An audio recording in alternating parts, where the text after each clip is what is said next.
Hello, dear listener, and welcome once again to Raven Insight. I am Lyons, and this is a place where we all come to talk about the spiritual journey and higher consciousness. I'm really glad that you found me today. To all my returning listeners and subscribers, welcome back. It's so wonderful to see you. To all my new friends and travelers who found me on a whim, welcome. Everyone is welcome here.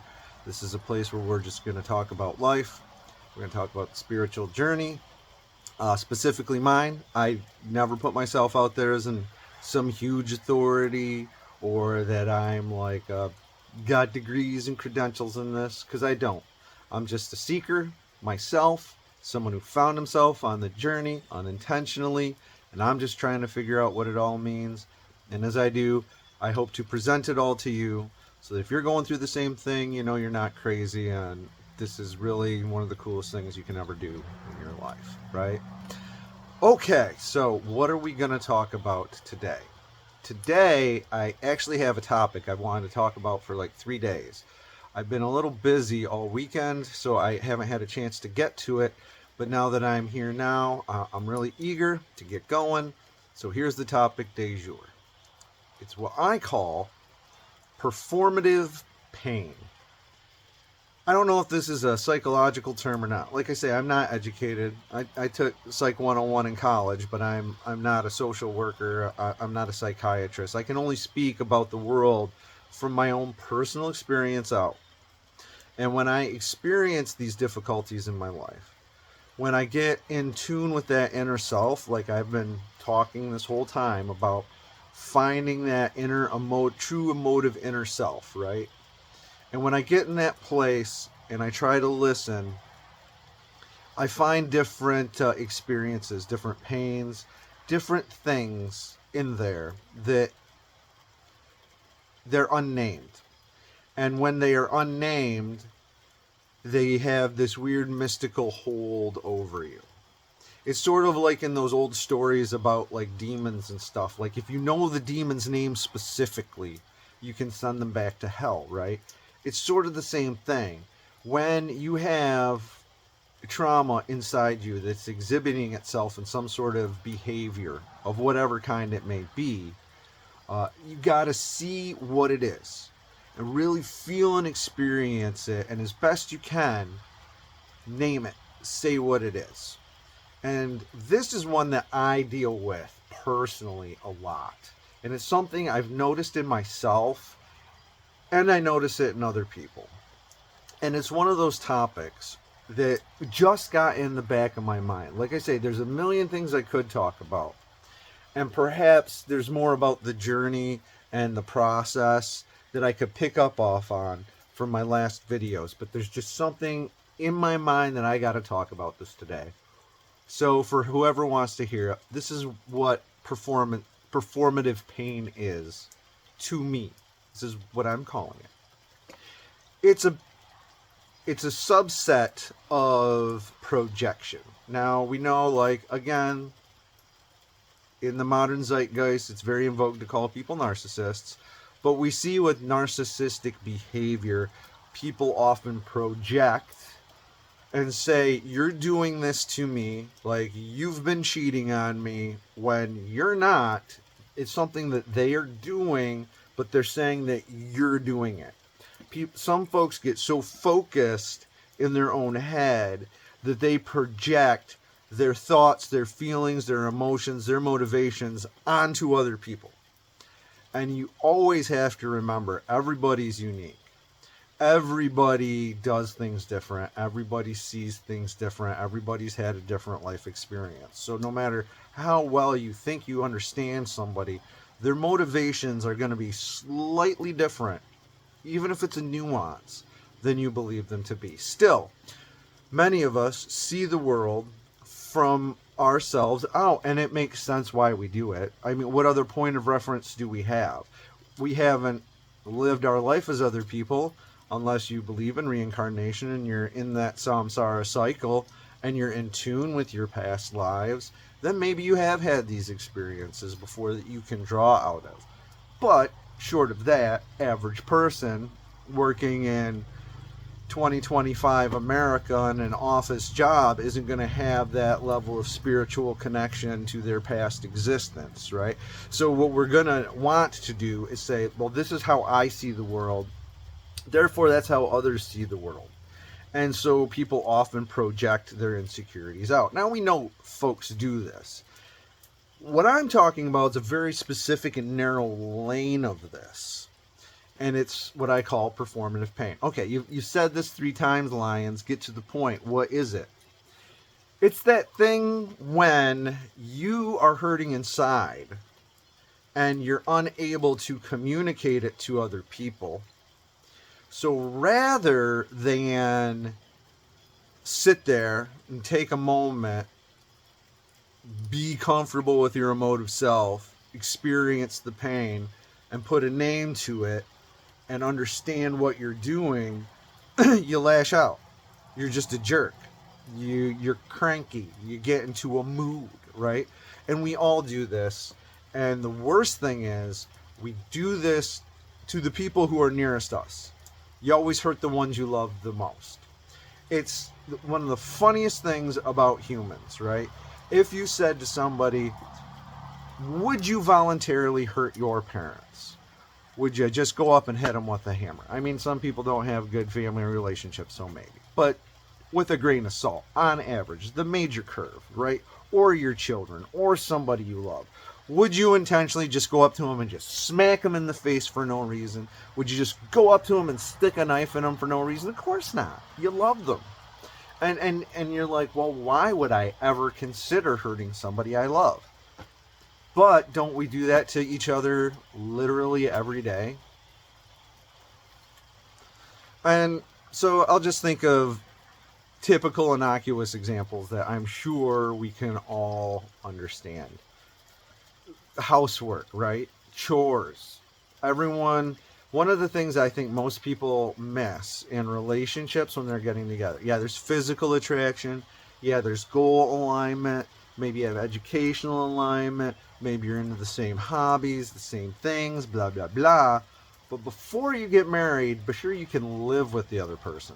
Because if one of you is obsessive compulsive and the other one of you is a slob and you haven't come to some agreement over how the chores are distributed, you're just never going to get along no matter how much you love each other, right? And a lot of couples, a lot of people, and this is the same with co-workers or whatever, anyone you're interacting with on a regular basis, friendships, networks, it's that we never really define expectations when we're with people as to the nature of our relationship. We never say, okay, so your responsibilities are A, B, C, D, and E, and mine's are F, G, H, I, J, and K. So if these don't get done, it's on you to ride my butt. If these don't get done, it's on me to ride your butt. I mean, some people may have got things all that worked out. I certainly don't, right? I'm much more, if something needs to be done and I see it, I just do it. But there's a sink full of dishes, right? And you've been the one who's done the dishes the last 5 or 6 days in a row. This was an issue in one of my previous relationships, okay? I got sick of doing the dishes all the time. And I got sick of my partner at the time telling me, oh, I do the dishes just as much, if not more than you. And it's like, no, you don't. You haven't done them in weeks. If it didn't get done, if I didn't do it, it wouldn't get done. So to prove my point, and here comes the performative pain piece. I'm in pain. I'm not, my complaint is not being heard. When I made a statement, it was pushed away. I was gaslit a bit and said, no, it's not that way. So then what do? Do I find a better way to find peace within myself? Do I come to resolution and just do the thing because it's the thing that needed to be done? And no matter how delusional my partner may be, coming from a place of pure love and service, I just do it? No, I'm a jerk. I'm slamming those dishes. I'm huffing the whole time. I'm doing the Sandra Bernhardt routine. It's so much to do. You know what I mean? And you do that as a form of communication.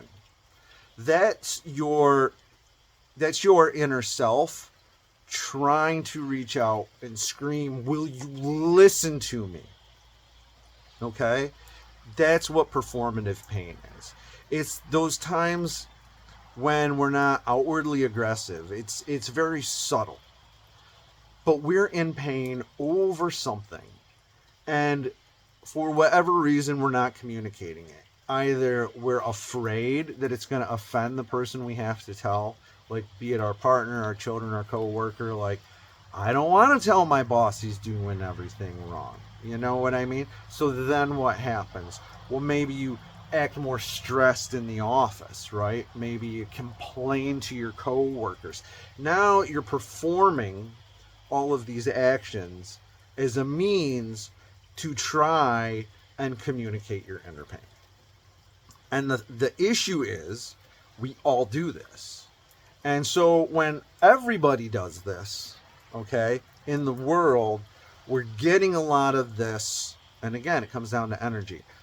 You feel an energy buildup inside you of negativity that does not have a healthy outlet. What needs to happen is that it needs to come up like a fountainhead. And you have to embrace it and reincorporate it in yourself. Make yourself whole again by really feeling the pain. What is it about this? What is it about these dishes in the sink? Is it about the dishes? Is it about the effort of the task of the cleaning them? No. It's that I feel inside that I'm being taken advantage of. I feel that they do not respect me. I feel that I am trying to provide love and partnership and to be an equitable partner in the relationship. And that's not being reciprocated. What's being reciprocated is negativity, gaslighting, lies, an overall painful experience. And so when you've tried to communicate with our mouth hole and that doesn't work, we express it with the rest of our body, because what else do we have to communicate with? And so that's the issue. So now I just want to talk about two things. And one is how to deal with that within yourself. Because again, all change happens from the self. And two, how are we going to deal with that when we're getting that energy from other people?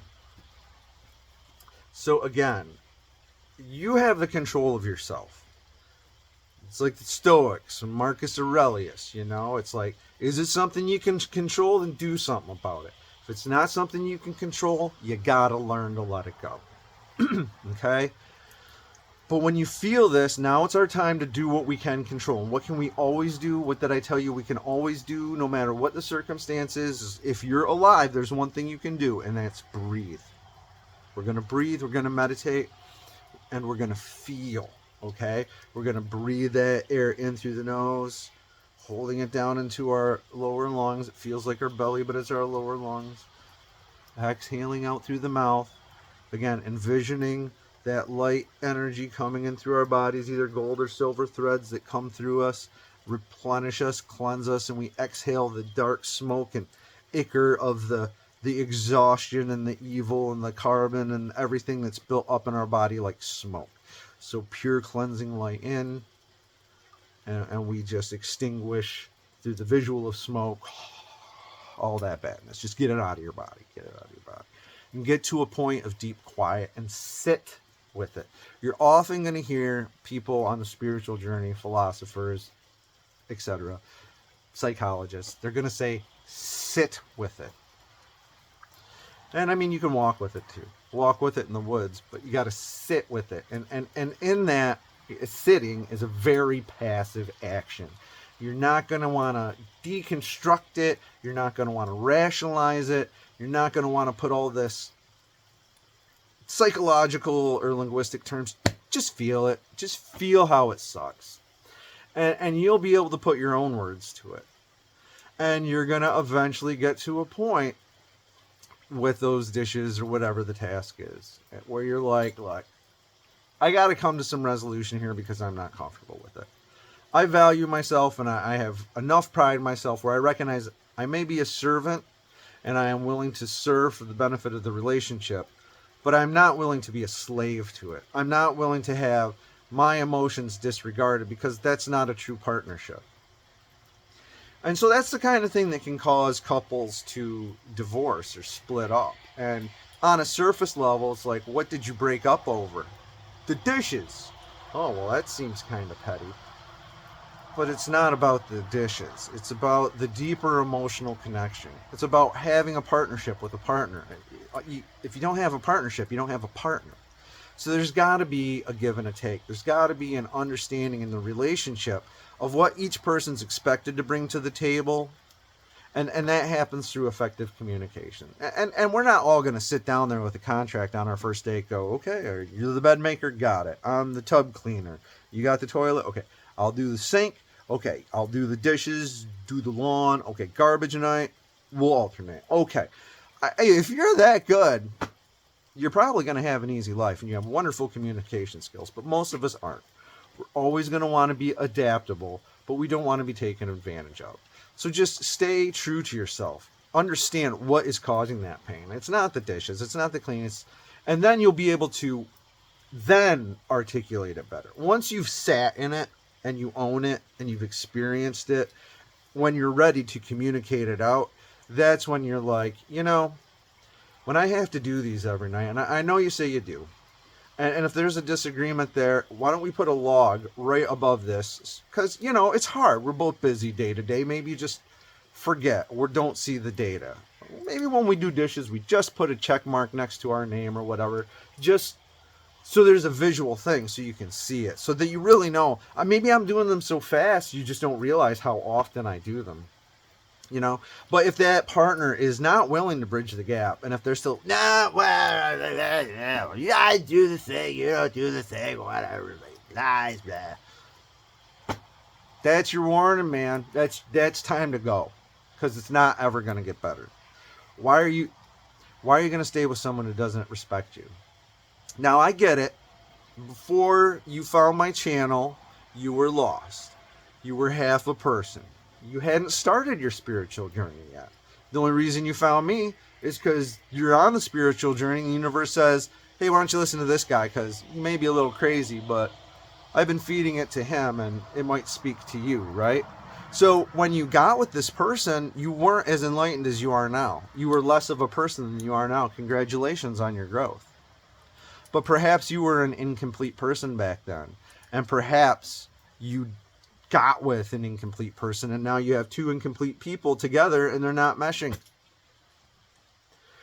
So now the problem is you're evolving and you've become a complete person and they're still half a person.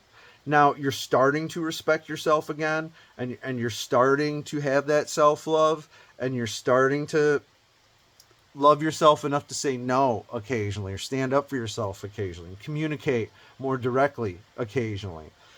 And maybe that partner who was with you because you were a broken person doesn't like that. And again, change is inevitable. Breaking up in a relationship is scary. It's sad. But it's like divorce, man. Like, people always say sorry about your divorce. It's like, don't, man. It was the best thing that ever happened to me. If it was good, I'd still be married. You know what I mean? Sometimes the endings are the beginning of something better, and one door closes, another door opens, and you just have to accept it, and that's life, and that's your life journey. And it doesn't matter, because we're, again, I'm going to reemphasize, we're all going to die, so it's not forever, so enjoy yourself a little bit. It's my main problem with organized religion, and I'm going to pound on that in one of these videos, I'll tell you. Because my problem with most of them is, they're promising this good stuff after you die, but they're not telling you what to do with the life you have while you're here. So while you're here, how about we're good to each other and nice to each other and make this beautiful world a nicer place for us to all live in. Okay?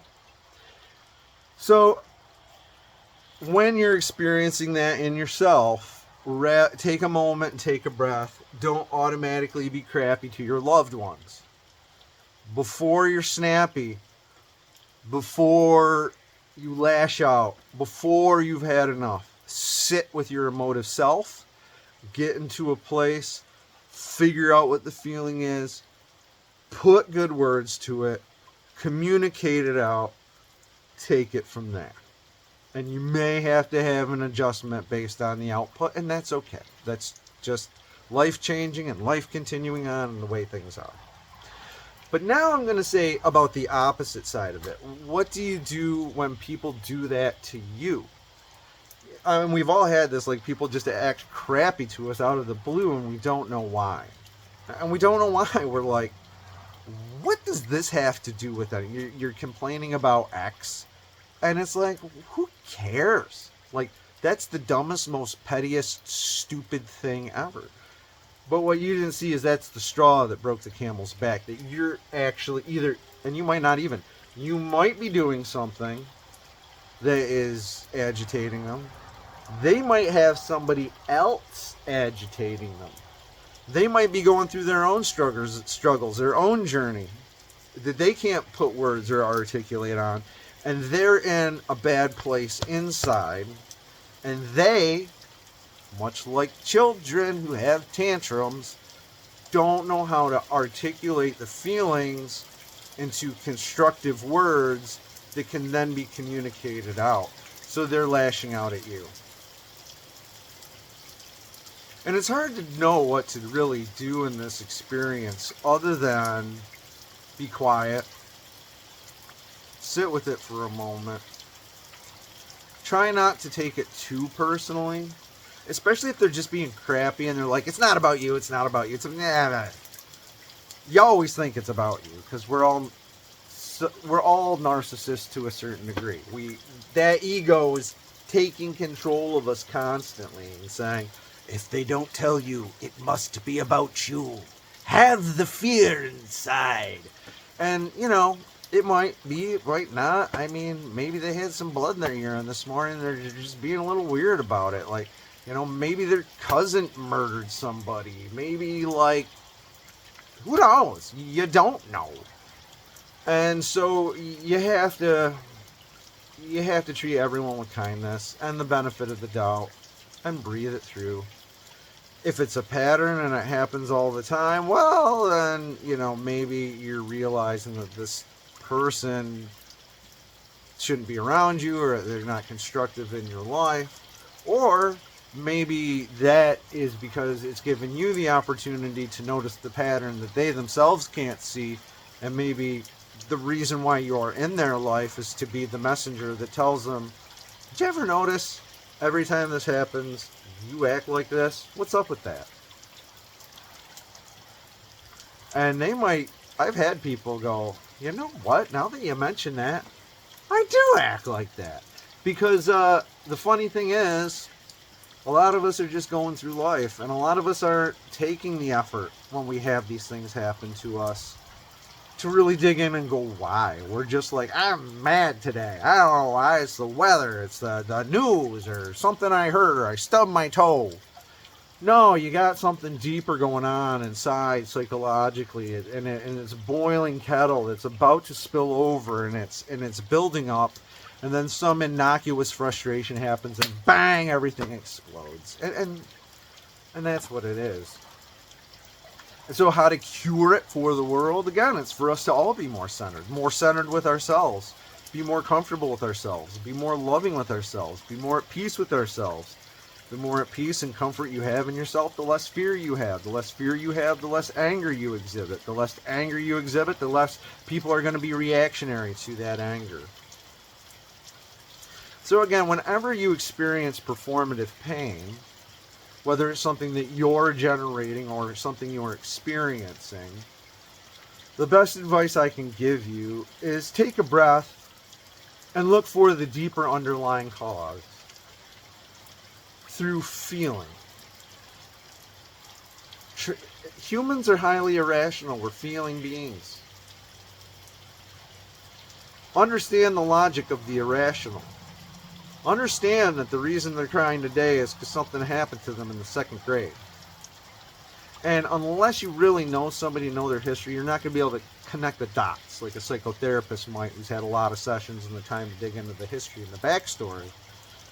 But with your spouse or close friends or coworkers that you're around constantly, you may be able to see enough patterns to add. And again, don't be pushy and don't tell other people how to live their life. Even on this channel, I'm never going to tell you I have all the answers to tell you how to live your life. I'm going to give you perspectives. I'm going to ask questions. I'm going to offer you stuff. You can pick it up or you can leave it there. Because I'm all about you fully actualizing your life. Okay? And I don't care how you get there. Whether you're a hardcore Christian, hardcore atheist, I don't care. All I care is that you find it. And you find it within yourselves. And no matter what you believe, the key is in there. So find that center within yourself. Find that inner peace. Accept that this is one of the stresses in life that life has given you, is an opportunity to learn and to grow. And again, to come to love. This is you. This is you in a situation in your life that happens all the time. And it's innocuous. It's amateur level spiritualism, okay? Before you sit on the rock on the top of the mountain, we got to get through the everyday. We got to get through the everyday in our life, right? So this is a fun little kind of thing, because you're going to experience it no matter what happens in your life. It's going to happen to you, right? So when those come, use them as opportunities for growth. Use them as opportunities for healing. Whatever you do, don't add it to a story in the back of your head that says, people are always crappy to me. They're always crappy to me. I'm always bad. I always do things wrong. This is the way it always is. Don't do that. That's the story. That's the ego trying to put the mask back on. Don't let it happen. Sit there in your peace. Sit there and relish your emotional self. Get into the little tea house of your inner soul and find your inner quiet. Okay? And in that, you'll find understanding of yourself. Treat yourself with kindness. Treat yourself with forgiveness. And rather than lash out at people, just say, this is the real problem. I got to deal with it. I'm sorry I'm off today. I'm a little emotionally dysregulated. I got some things on my mind. I'm sorry if I'm crabby. I'm really going to make an effort not to take it out on all you folks. Then make an effort not to take it out on those folks. And when you see it in someone else's life, just go, hey, man, I see you're struggling. I'm sorry. I'm going to be here to support you in any way I can. Here to provide any insight I can. If it's a close long-term partner, there may come a day where it's like, honey, you've been saying this for the last 10 years, and I'm sick of it. Your problem is X. Deal with it. You're always complaining about Y. You're always complaining about Z. But have you ever noticed you've never, ever, ever, ever, ever dealt with X? And the day you do, maybe all this other crap will go away. That takes bravery. Again, we got to get to love and past fear. Bravery requires love because it requires standing up to fear, right? So use love to be brave, to get through the fear, to get to the truth. If you're always coming from a place of love, and love is your truth, no matter how it's delivered, no matter how uncomfortable it may be, it'll always land correctly. So that's what I have for today. Thank you very much for taking a half hour out of your day and spending it with me. I hope you have a wonderful day. I love having you here, and I just want more of you here. I want more communication. I want more community. We can't change the world unless we do it all together. So like, comment, share, subscribe. Have a chat. Bring it in. Let's have some fun. But more than anything, thank you. I love you, and I hope you all have a wonderful day. Again, this is Lion, Raven Insight. Have a good one. Bye now.